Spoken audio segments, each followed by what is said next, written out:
আসসালামু আলাইকুম dear students, আজকে আমরা যোগাশ্রয়ী রূপান্তরের থেকে একটা প্রশ্ন সমাধান করব ইনশাআল্লাহ। এই প্রশ্নটি হচ্ছে যে আমাদেরকে বলছে যে একটা ট্রান্সফরমেশন আছে যেখানে হচ্ছে R3 থেকে R2 তে ট্রান্সফরমেশনটা ঘটবে, যোগাশ্রয়ী রূপান্তরটা ঘটবে এবং সেখানে আমরা দেখতে পাচ্ছি, দেখেন এখানে R3 তে আছে, মানে এখানে একটা দুইটা তিনটা, একটা ভেক্টরের তিনটা কম্পোনেন্ট, সেজন্য R3। আর এখানে যেই ট্রান্সফরমেশন হয়ে যে জিনিসটা তৈরি হয় সেখানে দুইটা কম্পোনেন্ট, সেজন্য এখানে R2 দেওয়া আছে। সো এখানে এরকম আমাদেরকে তিনটা ভেক্টর দিছে, 1,1,1 ভেক্টরকে আমরা ট্রান্সফরমেশন করে আমরা 2,2 বানাইছি এবং 1,0,1 কে ট্রান্সফরমেশন করে আমরা 1,1 বানাইছি এবং 0,0,1 কে ট্রান্সফরমেশন করে আমরা 0,1 বানাইছি। আমাদেরকে বলছে transformation of x, y, z নির্ণয় করো। এই তিনটা প্যাটার্ন থেকে দেখে আমরা যেন যে কোনো ধরনের, দেখেন এটা 1,1,1 দিছে, এখানে দিছে 1,0,1 আর এখানে দিছে কি 0,0,1।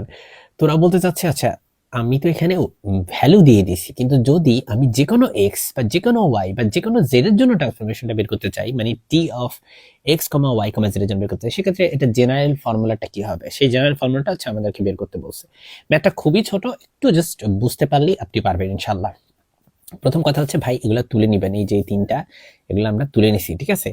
এরপরে আমরা ধরে নিছি যে আচ্ছা এই যে আপনি এক্স ওয়াই জেড এর কথা বললেন, এই এক্স ওয়াই জেড আসলে এমন একটা ভেক্টর, এক্স ওয়াই জেড এমন একটা ভেক্টর যেটা R3 তে বিলং করে, যেটা বিলংস টু R3। ওকে, এখন আপনারা যখন সৃজক করছেন বা আমরা যখন হচ্ছে যোগাশ্রয়ী ডিপেন্ডেন্ট কিনা ইন্ডিপেন্ডেন্ট কিনা নির্ভরশীল অনির্ভরশীল করছি, তখন তো আপনারা নিশ্চয়ই জানেন যে আমরা এই রকম একটা লাইন লিখছিলাম সব সময়, তাই না? তো এরকম একটা লাইন এটা আমরা লিখবো এখন, যে আমরা লিখবো যে এক্স ওয়াই জেড এটা কিভাবে তৈরি করা যায়। এটা তৈরি করা যায় এই তিনটা ভেক্টরকে, একটা হচ্ছে সরি এই তিনটা ভেক্টরকে, একটা হচ্ছে 1,1,1, একটা হচ্ছে 1,0,1 আর একটা হচ্ছে 0,0,1। এই তিনটা ভেক্টরকে আমরা হচ্ছে লিনিয়ার কম্বিনেশন নিব। প্রথম ভেক্টরের সাথে আলফা, পরের ভেক্টরের সাথে আমরা বিটা এবং লাস্টেরটার সাথে আমরা হচ্ছে গামা গুণ করে দিব এবং এদের একটা লিনিয়ার কম্বিনেশন হচ্ছে আমার এক্স, ওয়াই, জেড হবে। ওকে, তো এখানে ভাই এক্স এর সাথে আপনি 1 এর সাথে আলফা গুণ করেন, এখানে গুণ করে দিয়ে এই সমীকরণটা পাওয়া যাবে। চলেন আমি একটু দেখাই কিভাবে এটা আসে। সো এটা প্রথমটা হবে হচ্ছে আলফা আলফা আলফা প্লাস এখানে 1 এর সাথে বিটা, 0 সাথে বিটা গুণ করলে হবে হচ্ছে 0, আর বিটার সাথে 1 গুণ করলে হয় বিটা, প্লাস এখানে আছে হচ্ছে বিটার সাথে 0 গুণ করলে, গামার সাথে 0 গুণ করলে হয় 0 0, আর এখানে গামার সাথে 1 গুণ করলে হয় গামা।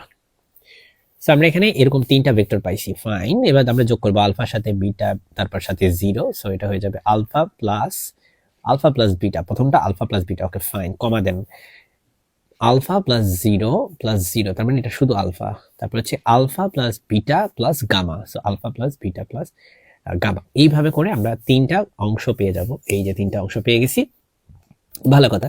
তো এখান থেকে এই তিনটা অংশ থেকে এবার আমরা এক্স ওয়াই এবং জেড আলাদা করে লিখবো। সো এক্স হচ্ছে বেসিক্যালি আমার হবে আলফা প্লাস বিটা, ঠিক আছে। ওয়াই হবে আমার হচ্ছে শুধু আলফা, এই যে শুধু আলফা, আর জেড হবে আমার alpha plus beta plus gamma, ঠিক আছে। এইভাবে করে তিনটা আমরা সেপারেট করে লিখলাম। এবার ভাই আমরা এখান থেকে আলফার মান বের করতে পারি। দেখেন আলফা কত সহজে বের করা যায়, কারণ আলফা মানি equal to already y, so already বের হয়েই গেছে, ঠিক আছে। আর আলফা যদি এখান থেকে বের হয়ে যায় তাহলে আমরা আলফা এখানে বসাই দিতে পারি। এখানে যদি আলফা বসাই দিই, দেখেন বিটার মানও বের হয়ে যাবে, কারণ বিটা ইকুয়াল টু লেখা যায় এখানে এক্স মাইনাস আলফা। আর আলফা মানে কি? আলফা মানে হচ্ছে ওয়াই, সো এটাকে লেখা যায় এক্স মাইনাস ওয়াই। আর এখানে আমরা দেখতে পাচ্ছি যে alpha plus beta plus gamma আছে। সো আমি যদি আলফার মান বসাই আর বিটার মান বসাই তাহলে কিন্তু গামার মান বের হবে। তাহলে আলফার মান দেখেন জেড ইকুয়াল টু হচ্ছে আলফার মান কত, মানে আমি তো গামা বের করবো, সরি। সো গামা হচ্ছে z minus alpha minus beta, z তো জেডই, আর আলফা কত? আলফা হচ্ছে এই যে ওয়াই, আর বিটা কত? বিটা হচ্ছে এই যে বিটা হচ্ছে এক্স মাইনাস ওয়াই। সেটা হিসাব করলে এটা হবে হচ্ছে জেড মাইনাস এক্স, ঠিক আছে। এই যে জেড মাইনাস এক্স কিন্তু এখানে। সো আচ্ছা, এখানে আমি একটা কথা একটু বলে রাখি, এটা কিন্তু এশালন ফর্মে অলরেডি আছে, এই যে উপরের যেটা। সো এশালন ফর্ম বা ইশালন আকারে কিন্তু নেওয়ার কোনো প্রয়োজন নেই, কারণ আপনি যদি লেখেন এখানে alpha plus beta plus gamma equal to Z already, আর এটাকে লেখা যায় alpha plus beta equal to হচ্ছে এই যে এক্স, আর এখান থেকে আপনি লিখতে পারেন যে আলফা ইকুয়াল টু হচ্ছে ওয়াই।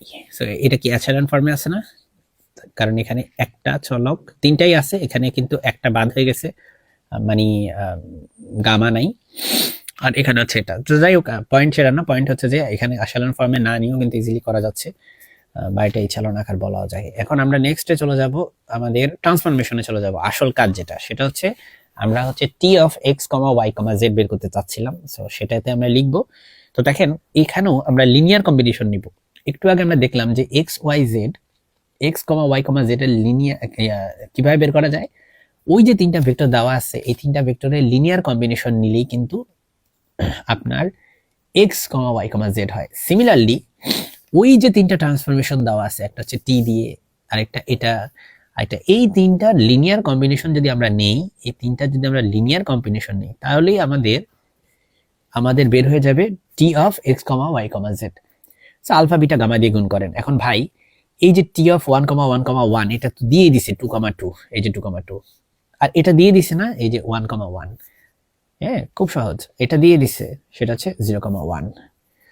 আচ্ছা, এবার আপনি আলফা দিয়ে এটা গুণ করেন, বিটা দিয়ে এটাকে গুণ করেন, গামা দিয়ে এটাকে গুণ করেন। সো আমরা এটা খুব সহজ, আমরা একটু বের করি। এটা হচ্ছে two alpha comma two alpha, okay, plus then বিটার সাথে এটা গুণ করলে এটা হবে beta comma beta, plus gamma দিয়ে এটাকে গুণ করলে এটা হবে জিরো কমা গামা। এবার যোগ করেন, টু আলফার সাথে বিটা যোগ করলে হবে হচ্ছে টু আলফা প্লাস বিটা কমা টু আলফার সাথে beta, two alpha plus beta plus এই যে গামা। তো এখানে দুইটাই হবে, কারণ ট্রান্সফরমেশনটা কিন্তু এমন একটা ট্রান্সফরমেশন যেটা হচ্ছে মূলত R2 হয়ে যায়। সো এখানে R2 মানে দুইটা কম্পোনেন্ট থাকবে। যাই হোক, এখন ভাই এখানে আমাদের দরকার হচ্ছে আলফা বিটা না, আমাদের কিন্তু এক্স ওয়াই জেড এর মাধ্যমে প্রকাশ করতে হবে। সো আমরা হচ্ছে আলফা বিটার মান বসাই দিই। এখান থেকে আমরা জানি যে আলফা ইকুয়াল টু হচ্ছে মূলত হচ্ছে ওয়াই, এই যে আলফা ইকুয়াল টু হচ্ছে ওয়াই। সো আমরা এখানে আলফার জায়গায় ওয়াই বসাবো, আর বিটার জায়গায় বসাবো হচ্ছে আমরা এক্স মাইনাস ওয়াই। সো বিটার জায়গায় বসাবো x minus y, okay fine. এবার দেখেন আলফার জায়গায় বসাবো কি ওয়াই, আর বিটার জায়গায় বসাবো হচ্ছে এক্স মাইনাস ওয়াই, আর গামার জায়গায় বসাবো হচ্ছে জেড মাইনাস এক্স। সেগুলো সব বসিয়ে দিলে দেখি কি হয়। এখানে টু ওয়াই থেকে ওয়াই বাদ দিলে একটা ওয়াই থাকে আর একটা এক্স থাকে, আর এখানে হচ্ছে আপনার এক্স আর এক্স কাটা, তাহলে একটা টু ওয়াই থেকে একটা ওয়াই বাদ দিলে শুধু একটা ওয়াই থাকে আর একটা জেড থাকে। সো এটাই হচ্ছে আমাদের আলটিমেটলি এই ট্রান্সফরমেশনটা x Y, x comma Y comma Z এর যে ট্রান্সফরমেশন, সেটার হচ্ছে রেজাল্ট। সো আজকে ভিডিওটা এই পর্যন্তই। আসসালামু আলাইকুম।